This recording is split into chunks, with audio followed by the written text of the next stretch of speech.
Bom dia, pessoal, tudo bem? Mais uma aula de arte hoje para vocês e a gente vai acompanhar este conteúdo pelo livro didático, das páginas 121 até a página 133.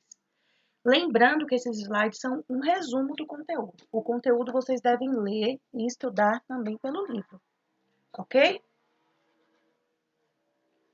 Como eu coloquei nas instruções da atividade, durante o período da manhã, na sexta-feira, que é o dia que eu estaria dando aula presencial para vocês vão receber o material no horário da aula.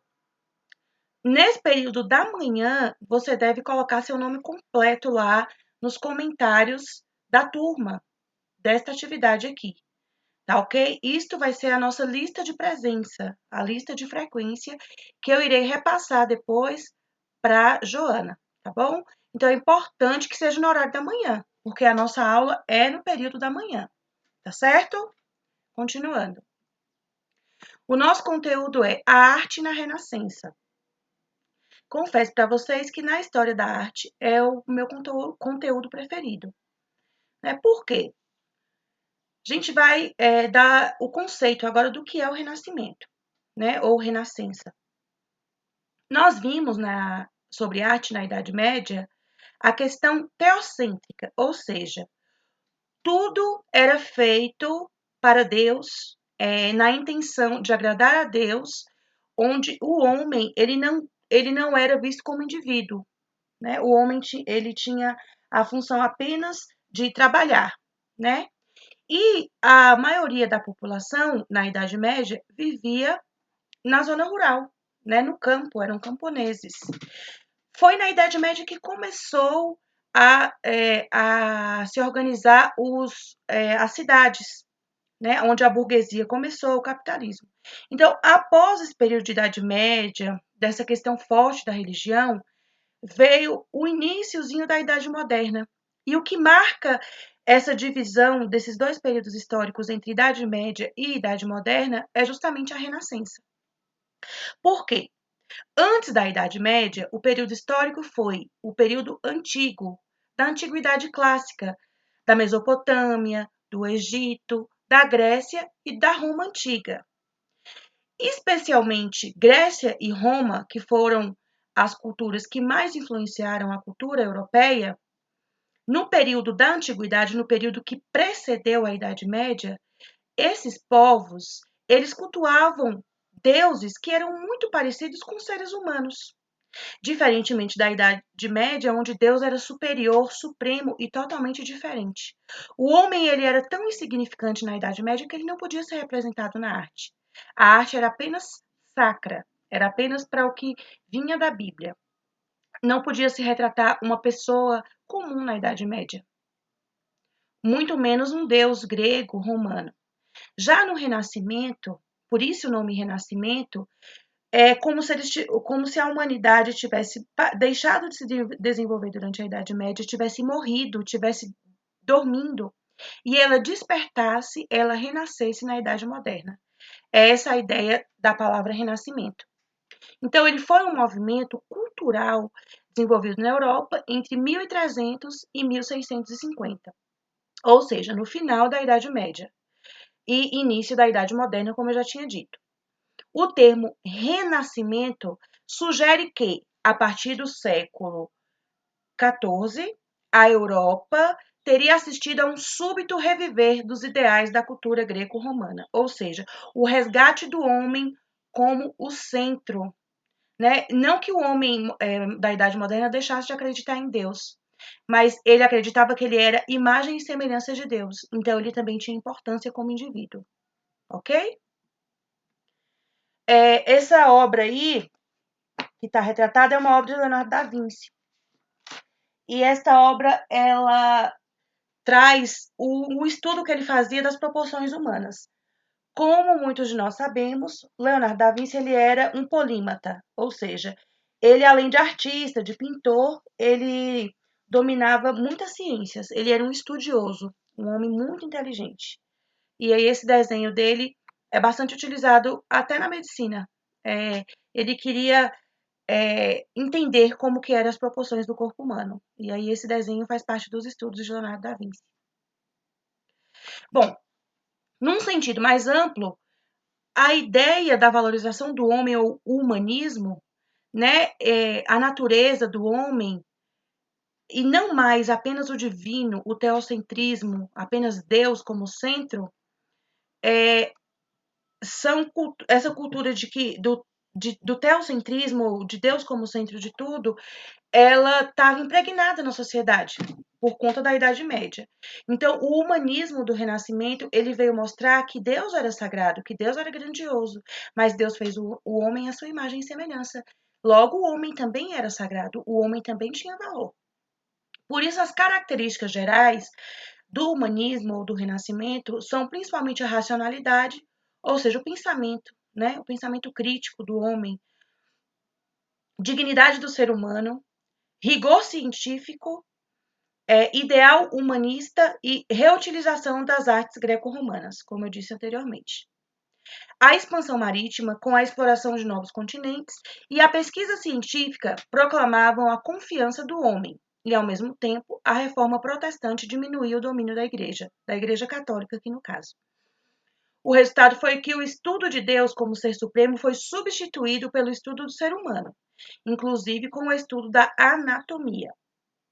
Desde retratos detalhistas, com uma intensidade emocional e a iluminação surreal, a arte foi um meio de explorar todas as facetas da vida na Terra. Então, se antes nós só tínhamos imagens de desenhos com areolas angelicais e desenhos que só faziam referência ao divino, e esses desenhos, eles não eram ricos em detalhes, eles não eram estudados, posições. Se você comparar uma obra de arte da Idade Média com uma do Renascimento, você vai ver o tamanho da diferença. Né? Os humanistas, os renascentistas, eles se preocupavam com a ciência. Aquelas imagens deles tinham que ser o mais próximo possível do que os olhos podiam ver. Né? A imagem, a arte, a escultura, a arquitetura, tudo tinha que ser muito mais humanizado, muito mais bem pensado. Na arquitetura, a gente vai destacar as cidades italianas, Florença, Milão, Roma, como referências da arquitetura.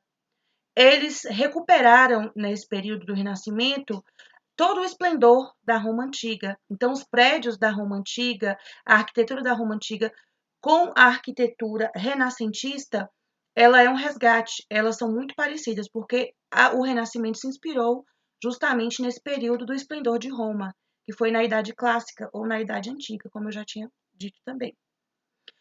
Os arquitetos renascentistas mais notáveis foram Leon Battista Alberti, Filippo Brunelleschi, Donato Bramante, Andrea Palladio e Michelangelo Buonarroti. Michelangelo é o mais famoso desses.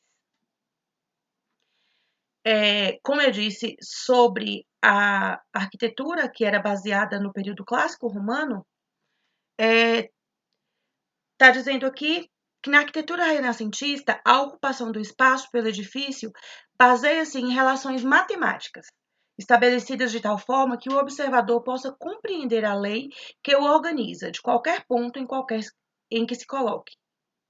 Aí tem uma citação aqui. Já não é o edifício que possui o homem, mas este que, aprendendo a lei simples do espaço, possui o segredo do edifício. As principais características da arquitetura renascentista são ordens arquitetônicas, arcos de volta perfeita, simplicidade na construção. A escultura e a pintura se desprendem da arquitetura e passam a ser autônomas. As principais construções são os palácios, as igrejas, as vilas, casas de descanso fora de casa, ou seja, casas de campo, fortalezas, que têm funções militares, né, de proteger o território, e planejamento urbanístico. Então, nesse período aqui foi construído a maioria das redes de esgoto nos centros urbanos europeus, né, os prédios importantes dos edifícios que servem como prédios públicos, as igrejas, foram construídas a maioria neste período. Aqui um exemplo de uma construção renascentista em uma cidade da Itália, que é totalmente inspirada no estilo greco-romano. A pintura talvez seja na arte a representação mais famosa desse período do Renascimento, principalmente por alguns artistas que são famosos até hoje. Tem umas características muito peculiares deste período que o diferencia dos outros períodos da arte. A arte da figura, o desenho da pintura ou a pintura, diversas distâncias e proporções que têm entre si objetos vistos à distância, segundo os princípios da matemática e da geometria. O uso do claro e escuro, esse uso do claro e escuro é uma técnica chamada como esfumato, onde o pintor ele produz sombras para dar profundidade à imagem e a impressão de que está viva, de que a imagem está olhando para você, ou de que a imagem tem uma expressão. Então, a técnica do esfumato, ela se desenvolveu no período do Renascimento artístico. O realismo na pintura, ou seja, imitar a natureza, o homem tal qual ele é, como se vê. E o Renascimento, ele tem uma característica bastante interessante no pensamento dos artistas, porque no Renascimento, o artista ele não vê mais o ser humano como um simples observador do mundo, né? Ele não é só aquele que expressa a grandeza de Deus, mas ele expressa a grandiosidade de Deus ter nos feito a sua imagem e semelhança. Então, a partir do Renascimento, o mundo é pensado como uma realidade a ser compreendida cientificamente e não apenas admirada. Inicia-se o uso da tela e da tinta a óleo, tanto a pintura como a escultura, que antes apareciam quase que exclusivamente como detalhes de obras arquitetônicas, tornam-se manifestações independentes. Surgimento de artistas com um estilo pessoal, diferente dos demais, já que o período é marcado pelo ideal de liberdade e, consequentemente, pelo individualismo. Os principais artistas do período do Renascimento Leonardo da Vinci, ou Leonardo da Vinci. Leonardo ele foi adotado por uma família rica o pai dele era escrivão, ele era um homem que vivia na cidade, e Leonardo ele teve muitas oportunidades de estudar arte, filosofia, por isso ele tornou-se, na vida adulta, um polímata, porque desde jovem ele estudou muito. Esse artista, ele chegou muito próximo do ideal de homem da Renascença, porque ele era um indivíduo de múltiplos talentos, ou seja, um polímata, ele irradiava saber.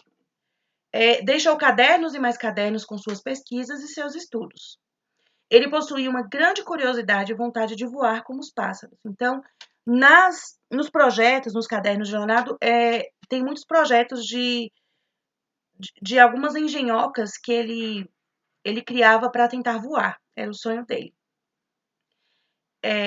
Ele dominou com sabedoria o jogo expressivo de luz e sombra, ou seja, o esfumato, como eu já disse para vocês, e ele gerava uma atmosfera de realidade em suas obras. Aqui a imagem do Leonardo, já na idade mais avançada, né? Mas ele iniciou seus estudos em arte e geografia, geologia, medicina, desde anatomia, medicina não, anatomia, o corpo humano, estudo do corpo humano, matemática, geometria, desde a juventude. Aqui a obra mais famosa do Da Vinci, que é a Mona Lisa, né, a Gioconda, essa moça aqui, que ele retratou, certamente ela pertencia à burguesia, né? O marido dela era um homem, um comerciante, um mercador de tecidos, e encomendou essa obra dela. Aí as pessoas dizem, ela é tão famosa, ela está no Museu do Louvre, em Paris, e é um quadro pequeno, e a mulher é feia, ou tem gente que acha bonita, mas a importância da Mona Lisa é a questão, se você olhar ao fundo, a imagem de um lado, a paisagem, um lado está mais elevado, outro mais baixo. Isso tudo foi matematicamente pensado por Da Vinci para dar a impressão de que a Mona Lisa está viva e que ela dá um sorrisinho para você. Então, por detrás desta obra, tem muita técnica, muita novidade para esse período artístico. Por isso essa obra é tão importante. Além do Da Vinci, a gente tem o Michelangelo Buonarroti, que também dominava a arte da pintura e da arquitetura, da pintura e da escultura. Né? O divino Michelangelo, as obras dele as obras dele são bastante valorizadas desde o período do Renascimento até os dias atuais, porque ela é uma pintura que impressiona pela riqueza de detalhes. Ó, essa tela que ele pintou, fica